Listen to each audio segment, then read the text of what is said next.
Welcome, listeners. Today we're diving into a topic that's both timely and crucial. We're calling this episode the tariff tidal wave. Are we shooting ourselves in the foot? It's fascinating how perceptions can shift.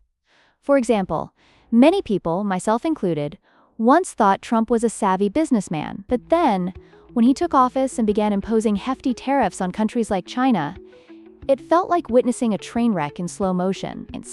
It's like building a fortress only to realize you've locked yourself inside. Wait. So you're saying these tariffs create an island? Like, why would anyone want to intentionally isolate a country as big as the US? That seems bizarre, laughs.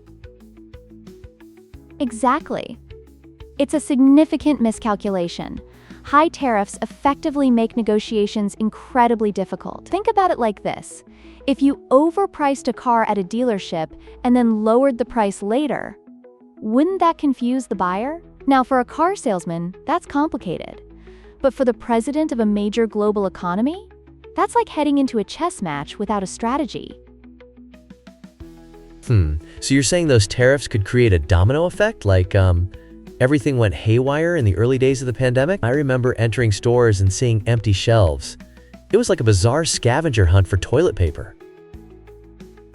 Exactly. You've got it. Those excessive tariffs drive up prices and create shortages. It's astonishingly similar to what we saw with panic shopping during the pandemic. Many US factories simply lack the capacity to produce the goods that consumers have come to expect at affordable prices. The low manufacturing costs overseas place American businesses in a precarious position. So like, this giant game of Jenga? Each tariff is like pulling out a block until everything comes tumbling down? But what about the workforce? Didn't Trump put a focus on creating jobs? Right. That's the perplexing part.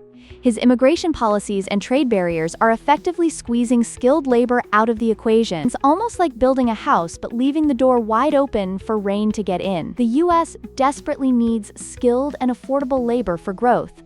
Otherwise, we risk falling behind.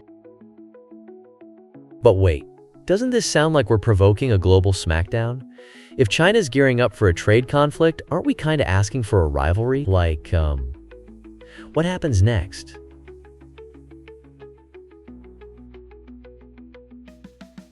Spot on. This whole approach could inadvertently unify other nations against us. Not to mention, China is actively rallying its citizens around this narrative right now. The internal divisions here in the US could deepen further, risking a fracture into smaller, contentious entities. It really becomes a vicious cycle. Ugh, that's super intense. So are you saying this whole idea of American superiority, wanting to reclaim past glory, is, misguided? Laughs. Precisely. By pushing this notion of superiority, we dangerously echo nationalist sentiments reminiscent of some darker historical chapters, like the Hitler regime. Instead of a revival, we might find ourselves spiraling downward. That's the crux. We really need to rethink our approach to trade and diplomacy before it's too late. Wow, that's just... wow.